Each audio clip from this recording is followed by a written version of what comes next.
Hello, I am Dan Merino. Welcome to the Conversation Weekly. Today, we've got another episode for you as part of our Discovery series, where we talk to one researcher about something really cool they've been working on and that we think you might want to hear about. In this episode, I spoke with Bárbara Freitas, a Ph.D. student at the National Museum of Natural Sciences in Madrid. Bárbara researches how birdsong plays a role in speciation, the process by which different populations of the same animal evolve to become distinct species. Back in 2017, when she was working on her master's degree, Bárbara was part of the team that confirmed the existence of a new species of owl living on a little island called Príncipe. This is part of the Democratic Republic of São Tomé and Príncipe off the coast of Central Africa. The story all started back in 1998 when one of Bárbara's professors, an evolutionary biologist named Martín Melo, was doing some research on Príncipe Island. He was there studying another species in Príncipe, and when he was in the field, he was with some guides that told him about some experiences that they had before. So it happened twice. They told him that people that went high in the trees to catch some parrot chicks, because they were parrot harvesters, and instead of finding the parrot chicks, actually they found a weird bird with so big eyes that they didn't know what they were, and they were a bit scared. During his visit in 1998, Martín was able to capture an audio recording of what he believed was the call of this mystery bird that had scared the local parrot harvesters. Unfortunately, on that trip though, he never actually saw one. Later on in 2017, I started my master, and I was trying to find what would be a nice project to work on for my master thesis, and I found the work of Martín, and he told me about all this story, so I was, wow, okay, I want to discover more about this species. Because back there, I only found about these weird animals, and immediately thought that it could be owls. But it was weird because there was no previous reports for owls on the islands. Previously, ornithologists have been there, just a few, but they didn't wrote anything about owls. So it was a bit of a mystery. Because if you hear stories like big eyes sitting in a little roost in a tree, like it sounds like an owl, right? Okay, so if there's no owls on Príncipe, like, you got a mystery on your hands. Exactly. So, okay, it's a mystery. Let's solve it. Another researcher, Rita Covas, went to the American Museum of Natural History, and she found in the archives that there was a letter from a previous bird collector in 1928 who was in Príncipe, and he wrote in this letter for his boss in the museum telling that he couldn't find any owl, but people there already told him that there might be an owls, but it was so rare that they could only see one or two in 10 years. So it was, okay, maybe people already saw some here before. Okay. So it was like one more piece to the puzzle. Philippe Verboen, a Belgian bird watcher that is an owl lover, he went to Príncipe, and in 2016 he could take a picture of the owl in the island. So that was the first big step and the first proof of the occurrence of an owl in Príncipe. So at this point, there were local tales, audio recordings, and even photographic evidence to support the idea that there was a new species of owl living on Príncipe Island. But to actually prove that this was a new species of owl, genetically distinct from other known owl species, Bárbara and her colleagues would need to capture one. And to do that, she needed to actually go to Príncipe. So off she went with Martín. Can you describe what the island is like and the habitat that's there and the ecosystems and what it's like to go there? Yeah, in fact, Príncipe is super small. It has only 139 square kilometers, so it's really tiny. And it is more or less divided in two parts. So the north is where people live, and in terms of habitat is already super modified compared to what it was in the original of the island. So it's more with plantations of cacao. But still, the main town is the second smallest city in the world. And then the south is where the native forests are. So it's a protected area, the Príncipe Natural Park, and it's restricted, so you can only go there with permits. And it's a rainforest, so it's super humid, it rains a lot there. You feel the humidity. It's a bit difficult to walk there as well. It's the steepest area in the island because it matches the part of the island where the mountains are. So it's a bit difficult and tricky sometimes to walk there. What we have to do is go to Saint Tomé, the other island of the country, and then fly with the smaller airplane to Príncipe. But before it was only by boat. Okay, so, your first trip down there, do you remember flying in, and what was it like to come in from the south and see this giant mountain where presumably there's a couple owls living? What was it like there? It's impressive because you only see green. You cannot see anything because the rainforest is so dense and you only see the top of the trees and you cannot see down. And the contrast with the ocean is really fascinating and you are like, wow, you are just enjoying the view. Okay, so you land there. You guys had this photo from 2016 from that Belgian bird watcher. You were pretty sure there was an owl that was living there, undescribed. So when you first landed, what was the kind of game plan? What'd you guys do? So first we tried to test our protocol in the north part of the island because we still had to check if the owl was in the north. Although all the times that it was listened, it was in the south. And the photo comes from the south.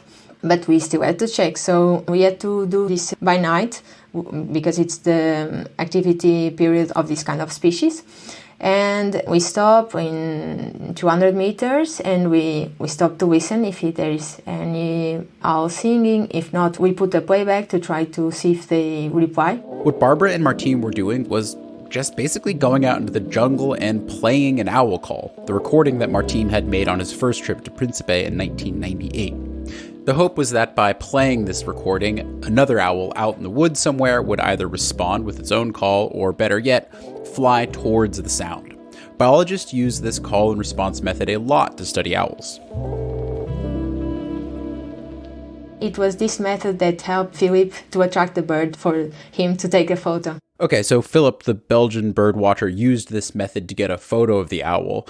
Do you know why playing an owl call will attract other owls? Because they listen to the song and they are attracted to it because they are territorial, so they come to defend the territory.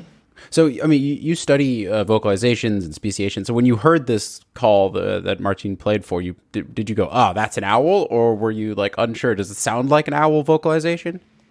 Well, yeah, it was my master, so it was for me the first time that I would work with vocalizations.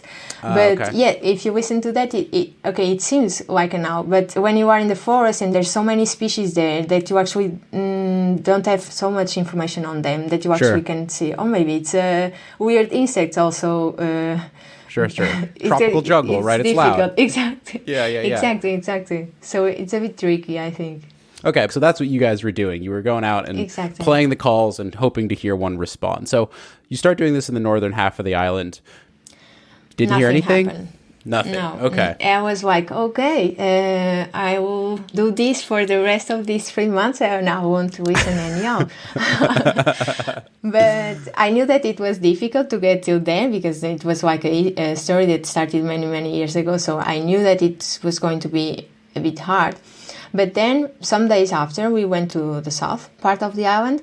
There's specific points where you can go by boat and jump into the beach. We took all our backpacks we were planning to stay there for 13 days. So we had to pack all the food as well, all the equipment. So we were a bit heavy. And are you setting up camp on the beach, or are you hiking in and setting up a camp in the jungle a little bit more? Yeah, we walk a bit more and we set our camping places where we camp all the time that we go there.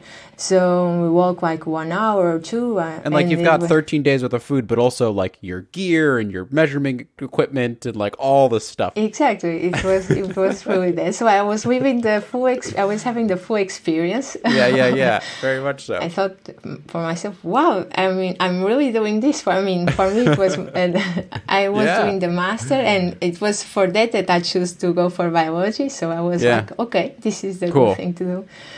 Yeah, so then we started walking, and we set the camping, we put the sleeping nets, and we just wait a bit until it gets some dark. And then suddenly we started all to hear the owl, and I was like, wow, it's happening already in the first night. I can listen to it. And were you guys blasting the calls, or did you just hear it without even you guys calling? No, this time we were just waiting a bit because it was not dark. It was like getting dark still.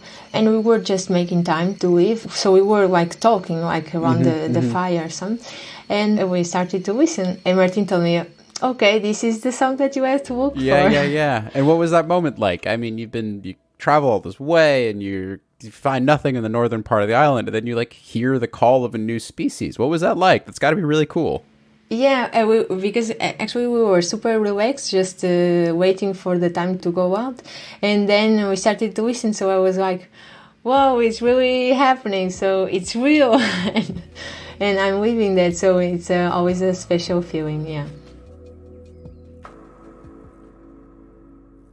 So you found the owl, it's here. Now you got to like learn about it. So describe what your approach was to describing the species. So for the description, we had to put multiple evidence together. So we had to study the vocalizations, but also the morphology, so the size of the bird and also the color patterns of the feathers.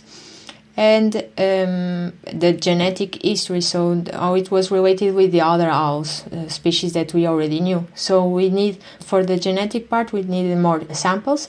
Every species that is classified as a new species has to have a holotype, that is like the example for us to know what it looks like, because one is not enough. So we need to capture more just to also measure the wings and the bodies, and also to take some blood for the genetic part. And we had to record more individuals.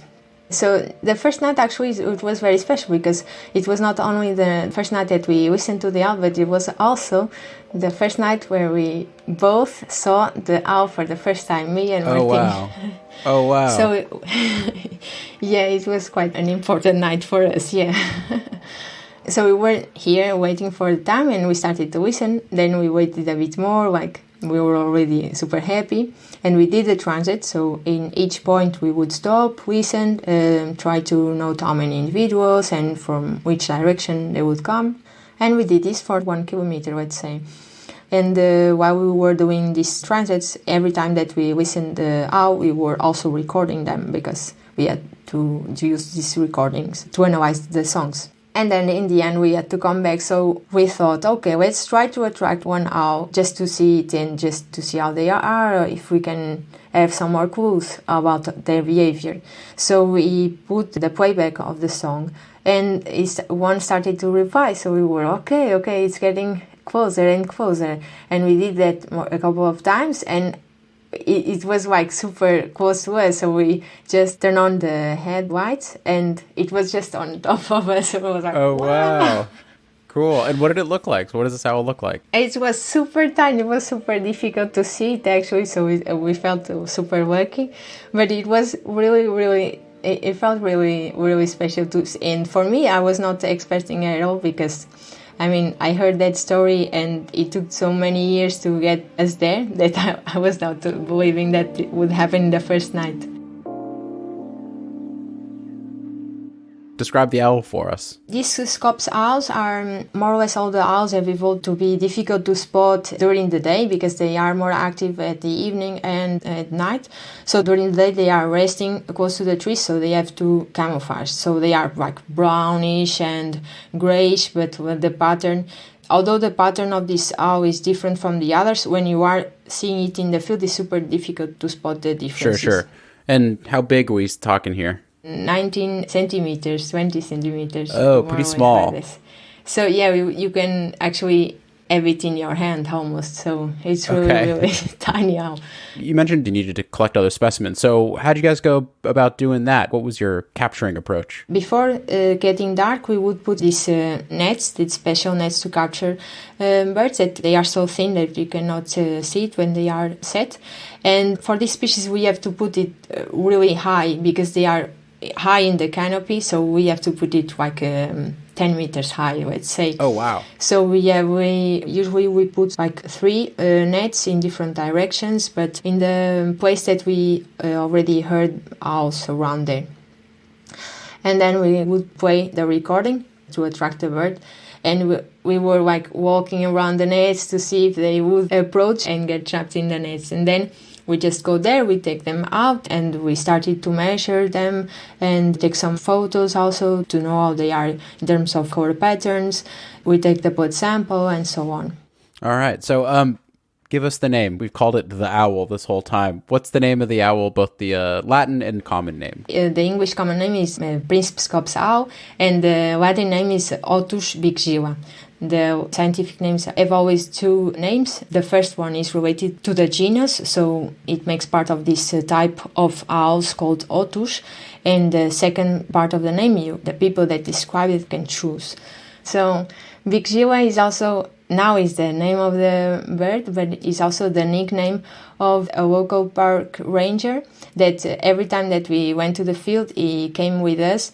And in the first moment, it was him telling Martin Melo about these weird animals that some parrot-harvest saw high in the trees. So he kind of started all this story, and he was also a parrot harvester in the beginning. He knew really, really well the South Forest. So going with him in the field is like he knows really well the forest. So we just to say, bigjila, we want to go to a forest like this where we think that the owls are going, and for the nets we have to put them really high, and he really helped us a lot. So was he there on your guys' first trip when you saw the owl and captured it and everything? Yeah, he was. Every time that I went to the field, he was with me, and also before when Martin started in 1998 to go to Príncipe, and every time that he went there, bigjila was there with him in the field. bigjila continues to help the research. He monitors a system of automatic recorders that Barbara and her colleagues set up before they left the island. It's these recorders that allow them to capture owl vocalizations, pinpoint where exactly the owls live, and even how many individuals there are on the island. Barbara's expertise in birdsong also allowed her to do something really cool with all of the recordings that they had gathered. We used those recordings to see if there was an individual signature from, like if each individual had a different song, or if it was possible to distinguish also between males and females. And it's really incredible the number of things that you can get from this kind of information. So And you're successfully finding individual signatures and male-female differences. So we have a low sample size because we only put some recordings, but it seems that there is, so, and also between male and female. So it seems that it's possible to distinguish them with the recordings, and we can also teach the software how to identify this, and maybe in future we can also automatically have the information if it is a female or if it is a male. From the data that Barbara and her colleagues have gathered, they estimate that there are between about 1,000 and 1,500 owls total on the island of Príncipe. It appears that this tiny population is found exclusively in approximately 35 square kilometers, or just over 13 square miles, of the remote old-growth forest in the southern part of the island that is uninhabited by humans. At this point, they are still gathering the basic data about this new population of owls. We also don't know about any population trends, so we don't know if the population is growing or if they are dying, because there is only this study. But still, we think because it is a so small area that it is living and is so vulnerable to any change to the habitat. Because of this owl's small population size and the fact that it only lives in this one small old-growth ecosystem on the southern half of Príncipe Island, there is a real risk that any changes to that ecosystem could have negative effects on the owl population. And unfortunately, there is a threat to that ecosystem happening right now. There's a plan for an electrical dam super close to the natural park, and there's an area being affected within the natural park. So the government might not knew about the owl, but they knew about other endangered species living in the forest, and still this is going ahead. So we think that these species must be protected and monitored accordingly. Barbara and her colleagues are working to have the Príncipe scops owl added as an endangered species to the International Union for the Conservation of Nature, or IUCN's Red List. We proposed to be classified as critically endangered, but we have to wait for it to be accepted or not. Well, I guess yay, you found the new species of owls, but still some work to be done and things to be worried about. So are you headed back to the island anytime soon? And what's kind of the future look of the research? So I think this conservation program with the automatic recorders and detection is going to be a really nice tool to use for the owl and for other species, because we need to know how it is evolving, the population and so on. Also, we don't know for sure what it is eating, so about the diet, it was not studied yet. All the interactions with the other species. We don't know. This is just the starting point. From now on, there is plenty of things to discover about this species. Well, thank you so much, Barbara. I wish you all the best on your future trips down to the island, and please do keep us in the loop. We'd love to hear more about kind of what's going on with the owl. And thanks for sharing your time and your knowledge with us. It's been a pleasure. Thank you so much. It was also a pleasure for me.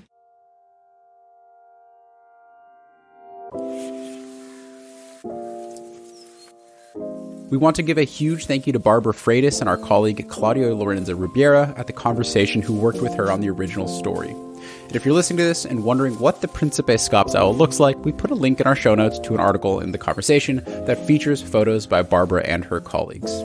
This Discovery episode of The Conversation Weekly was written and produced by Katie Flood. Sound design is by Eloise Stevens, and our theme music is by Neeta Sarl. Our global executive editor is Stephen Kahn, our executive producer is Mend Mariwany, and Alice Mason does our social media. You can find us on Twitter at @TC_audio, on Instagram at theconversation.com, or email us podcast@theconversation.com. And don't forget, you can sign up for our free daily newsletter. There's a link in the show notes. If you like what we do, please support the podcast and the conversation generally by going to donate.theconversation.com. I am Dan Merino. It's been a pleasure as always. Thanks so much for listening.